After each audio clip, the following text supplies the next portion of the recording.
Hindi, ang totoo po dito, ang pinoprosecute po natin, hindi lang po yung threats ng pangalang Pangulo. Ang pinoprosecute din po natin yung kultura ho ng pagbabanta. Hindi ba? Ang nakita ho natin, the followers follow the leader. Hindi ba? Ngayon, ito pong pagbabanta na ginawa po, ito po ay hindi ordinaryong pagbabanta. Dahil ito pong pagbabantang to ay pagbabanta sa head of the state.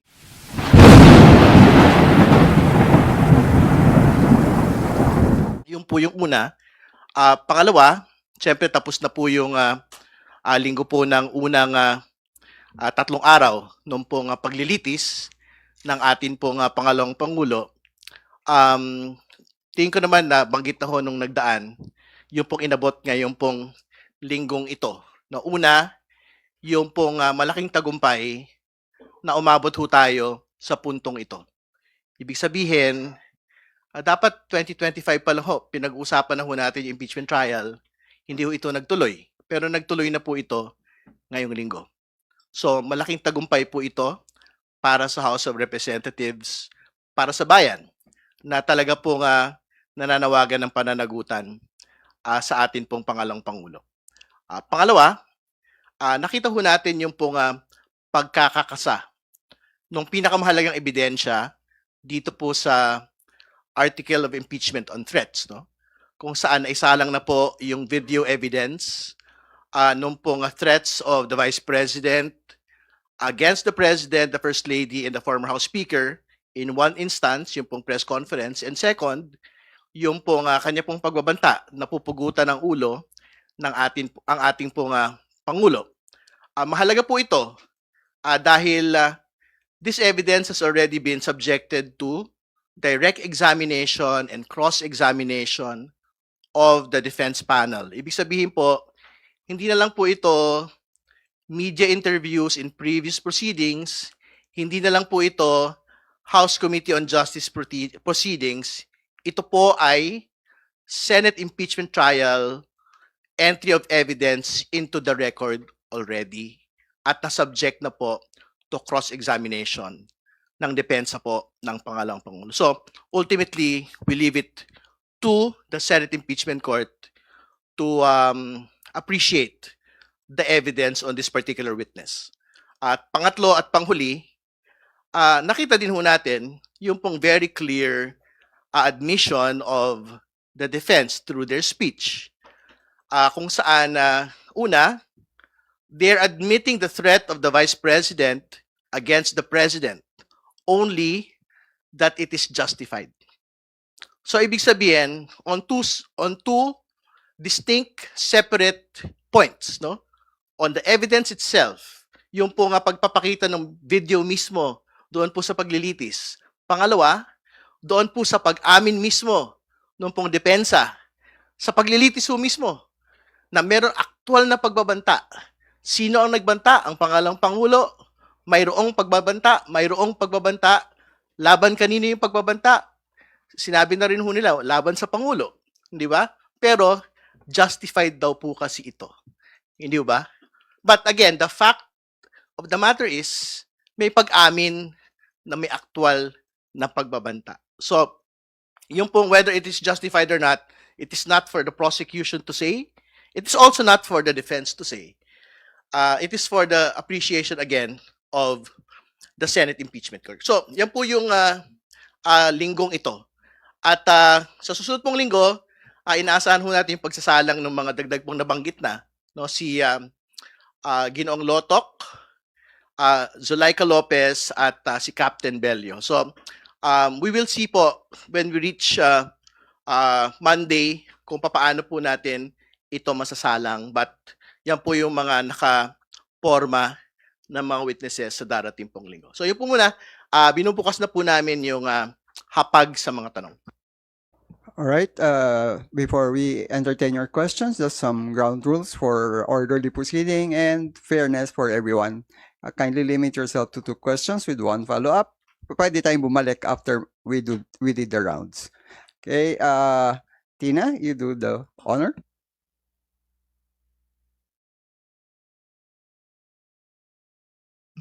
Good morning. Good morning po, Kongs. For the Wednesday oral arguments, how is the prosecution panel preparing for that po? And what will be your main arguments?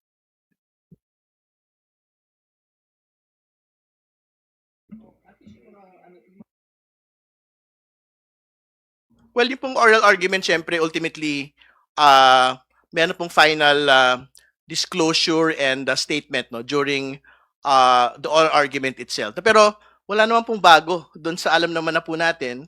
The position ever since of the House on the BIR box and yung pong AMLC bank accounts, no?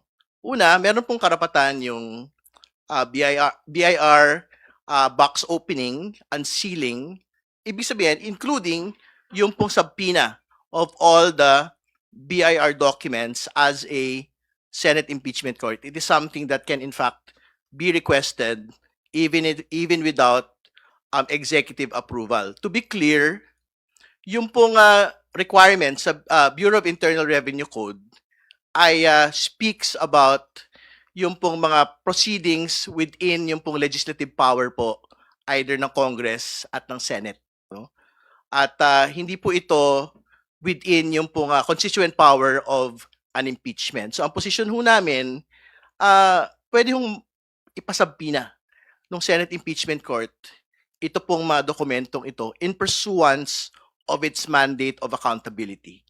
Pwede hong pakuha, pwedeng ibuksan, pwedeng isalang doon po sa Senate Impeachment Court kahit wala pong pagpayag ng Pangulo ng Pilipinas. So, yung bagay naman po na yan, hindi, alam naman na ho natin at natalakay na po yan in previous proceedings. Pero antayin po natin yung pong final no, na paglalatag ng pong posisyon ng prosecution during oral arguments proper. No? Doon sa MLC documents, ganun din naman ho yung posisyon ho natin. Meron pong absolutong kapangyarihan ang Senate Impeachment Court para isabpina ito pong AMLC records, bank records nung pong mag-asawang Duterte Carpio. Yung sa bank records, very clear po ito.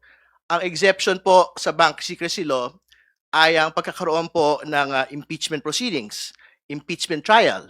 So, there's absolutely no reason para hindi po buksan yung pong bank accounts ng mag-asawang Duterte Carpio. So sa pin po ng MLC, sinasabi ho nila meron daw po confidentiality matter. No? Pero katulad ng binabanggit ho natin, yung pong confidentiality sa AMLC, this pertains po doon sa pagtitiyak po na wala ho dapat mga dokumento at impormasyon na nilileak doon sa iniimbestigahan na tao. Hindi ba? I think there was never an objective for the MLC amendment to ensure that those who are undertaking illegal transactions, suspicious transactions, covert transactions, to be able to be protected under this confidentiality provision. Kasi pagka ho ganun, Po yung sinasabi po nila na nakapaloob na prohibition sa NIRC ay hindi po pwedeng magamit at hindi po pwedeng mas manaig ito sa nakasaad sa ating saligang batas. At the end of the day, ang ating pong saligang batas ang supreme law at ang accountability ng mga tao na nasa gobyerno ang mas mananaig kaysa po ang pagtatakip ng mga ebidensya.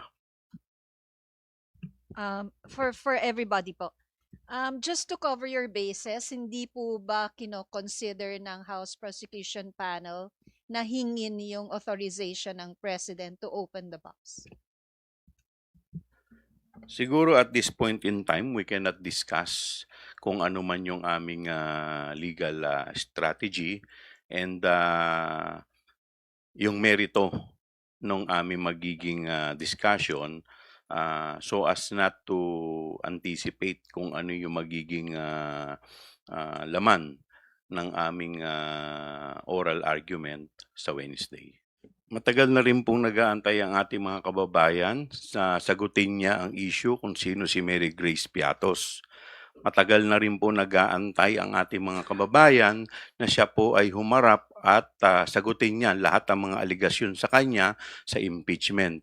At matagal na rin po nag-aantay ang ating mga kababayan sa sagot niya kung saan po nakuha yung transaksyon na nagkakahalaga ng 6.7 billion na inilabas po ng AMLAC.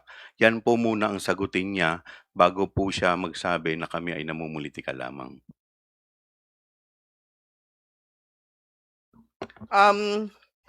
Ayoko na sana dagdagan yung binanggit ni Congressman Joel, no? Pero kailangan balikan din ho natin yung pong binabanggit na wala din ginagawa, no? Kasi hindi din naman po ito totoo, no? So marami hong iba't ibang mga interventions na ginagawa po yung pamahalaan para tutukan po yung iba't ibang mga pang-ekonomikong mga usapin na kinakaharap po ng atin pong bayan, no? So may mga tunguhin para doon sa pagpapataas ng sahod ng iba't ibang mga rehiyon.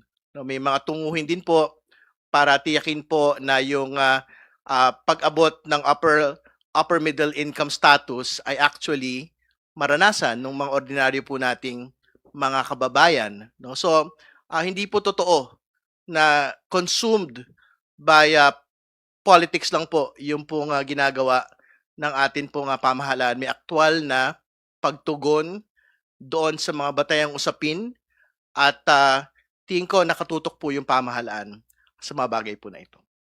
Sorry, just to answer. Akala ko sasagot si Kong Joel.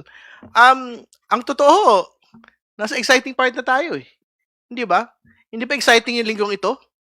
Kasi very visceral po yung video na nakita ho natin doon po sa paglalatag po ng unang witness pa lang.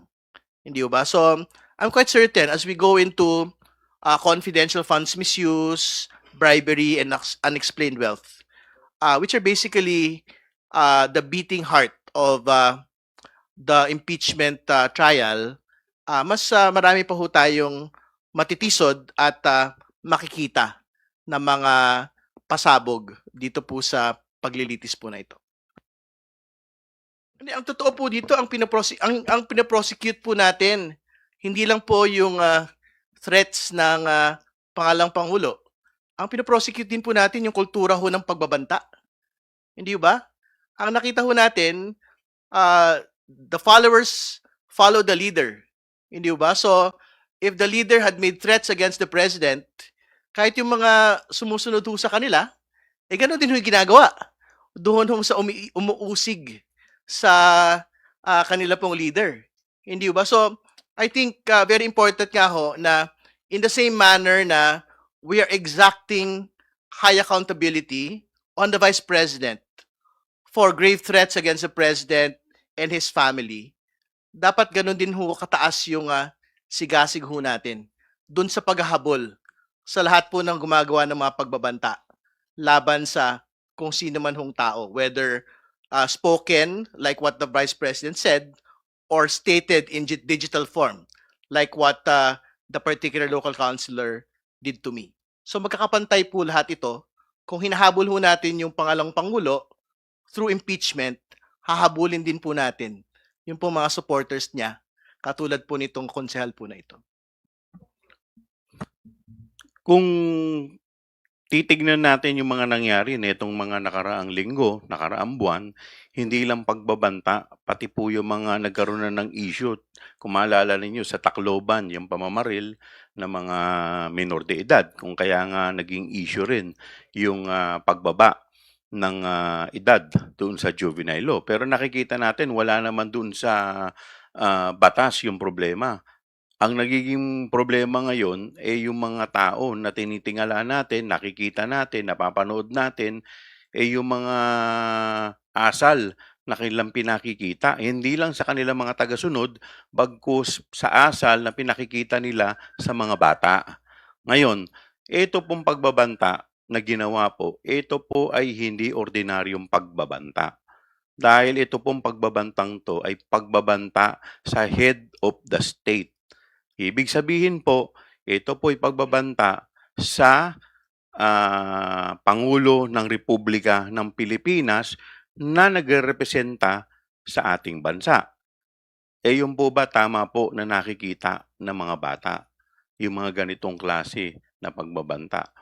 Kaya nga po kami po, hindi lamang po natin 'to pinananagot dahil siya po ay vice presidente. Pero gusto rin po natin ipakita sa mga sa mga bata, sa mga kababayan natin na ganito po ay mali po. Hindi po ito ang dapat na asal o inaasal ng mga tao, lalong-lalo na po yung mga nasa pinakamatataas na posisyon sa ating lipunan.